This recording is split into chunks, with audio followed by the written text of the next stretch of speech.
Assalamualaikum. This is Unit 3.4 and today we will discuss the instance variables and method. ठीक है, उससे पहले हम ये देख लेते हैं कि जावा लाइब्रेरी के अंदर हमें कौन सी ऐसी स्टैंडर्ड क्लासेस मिल रही हैं जो आपको इन फ्यूचर काम आ सकें. लाइक डेट क्लास है, रैंडम क्लास है, स्ट्रिंग क्लास है, Boolean integer, these are all classes.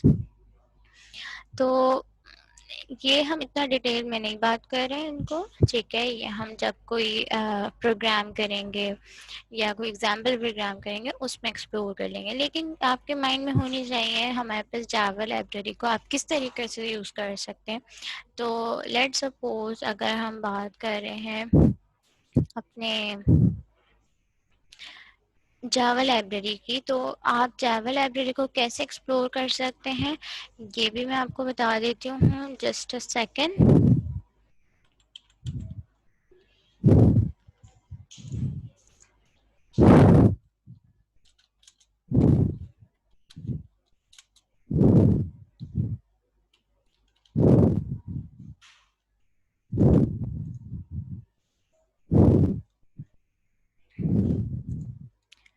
ठीक है, तो अगर हम बात कर रहे हैं जावा लाइब्रेरी की, तो आपके पास ये वो लाइब्रेरी है जो जावा पे हमारे पास बेसिकली काम हो चुका है. ठीक है, आपको यहाँ पे हर तरह की क्लास मिलेगी.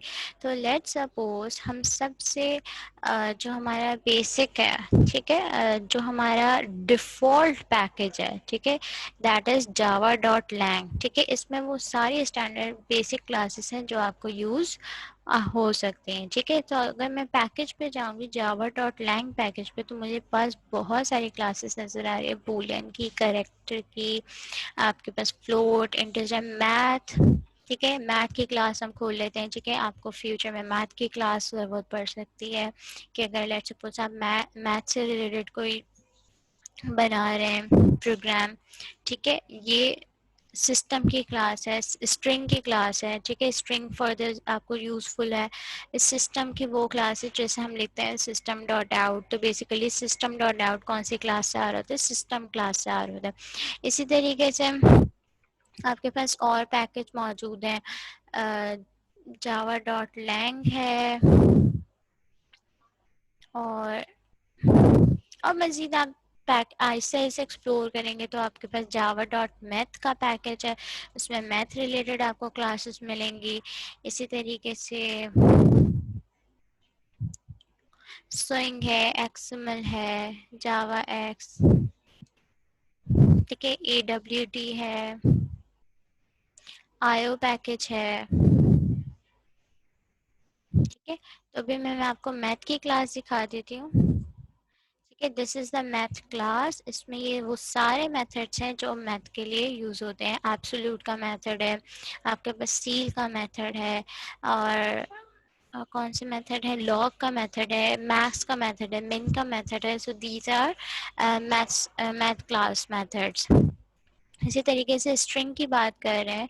ठीक है, तो स्ट्रिंग इज़ अ क्लास. इसमें आपके पास स्ट्रिंग के अंदर डिफरेंट मेथड्स मौजूद हैं कि करेक्टर चार ऐड क्या करता है, कॉपी वैल्यू ऑफ क्या करते हैं, एंड्स विद. ठीक है, तो ये आहिस्ते आहिस्ते चीज़ें एक्सप्लोर होंगी, एकदम से चीज़ें नहीं आती हैं. ठीक है, सिस्टम की क्लास है, तो सिस्टम की क्लास हम कौन सा मेथड यूज़ करते हैं, प्रिंट एलन. तो कहीं ना कहीं आपको प्रिंट एलन इसमें लिखा हुआ नज़र आएगा. ठीक है, मैंने यहाँ पे प्रिंट एलन लिखा तो मेरे पास प्रिंट एलन एक मेथड आ गया. इसमें देखिए 12 टाइम्स कहीं सर्च हुआ है, एंड सो ऑन.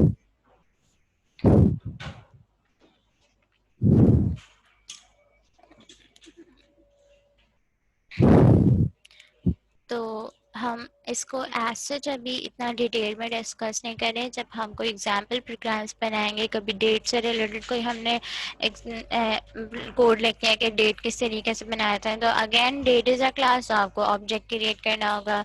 इसी तरीके से जब आप नाउ, ठीक है, एक नाउ का मेथड भी है जो करंट टाइम आपको दे रहा होता है. Get time is a method. और भी डिफरेंट एपीआई मौजूद है.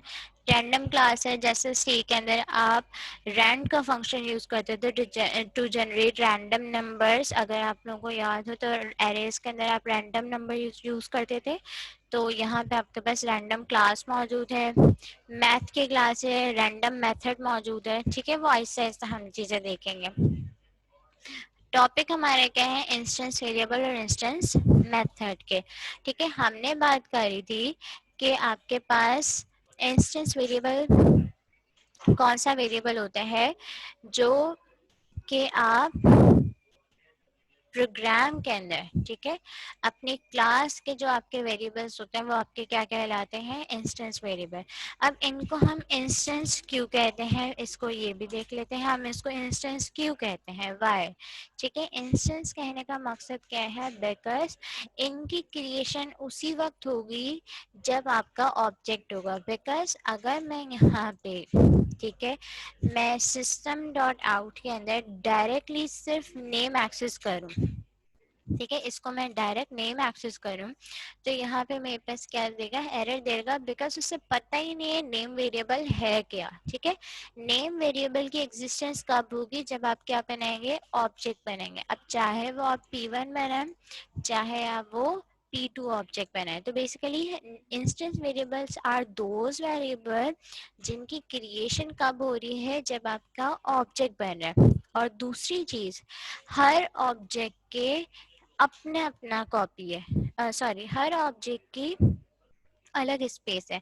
कि अगर हम P1 की बात कर रहे हैं, ठीक है, P1 की बात कर रहे हैं कि हमने कहा था ये हीप मेमोरी है, P1 की बात कर रहे हैं, तो यहाँ पे P1 के लिए नेम की स्पेस अलग है। ठीक है, अगर आप P2 की बात कर रहे हैं तो P2 के लिए नेम की स्पेस अलग मौजूद है। दैट मीन्स जब भी ऑब्जेक्ट क्रिएट करेंगे तो इंस्टेंस वेरिएबल का मकसद क्या होगा, मेमोरी में उस वेरिएबल के लिए अलग से स्पेस रिजर्व होगी। अगर मैं P3 की बात कर रही हूँ तो P3 के अंदर मेरे पास नेम की अलग स्पेस रिजर्व होगी। तो हम कह सकते हैं इंस्टेंस वेरिएबल की क्रिएशन कब होती है, जब ऑब्जेक्ट क्रिएट होता है।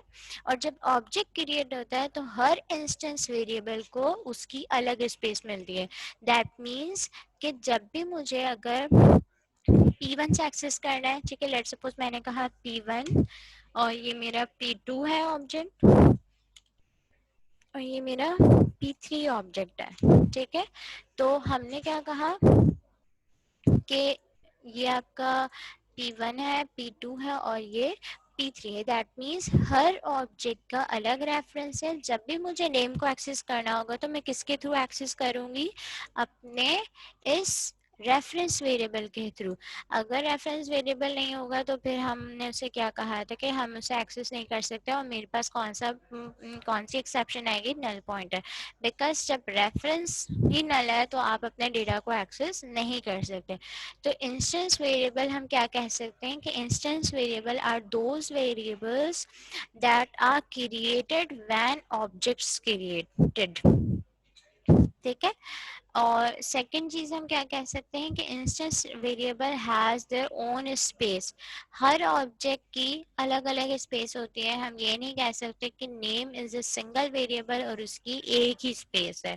हर ऑब्जेक्ट जब जब आप ऑब्जेक्ट क्रिएट करेंगे तब उसका एक अलग स्पेस रिजर्व होगी। ठीक है, तो हम इन सिंपल वर्ड्स अपनी, एक मिनट, हम डेफिनेशन भी देख लेते हैं कि instance variable are the are dependent on the specific instance.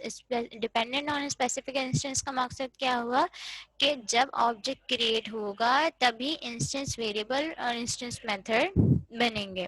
ठीक है, इसी तरीके से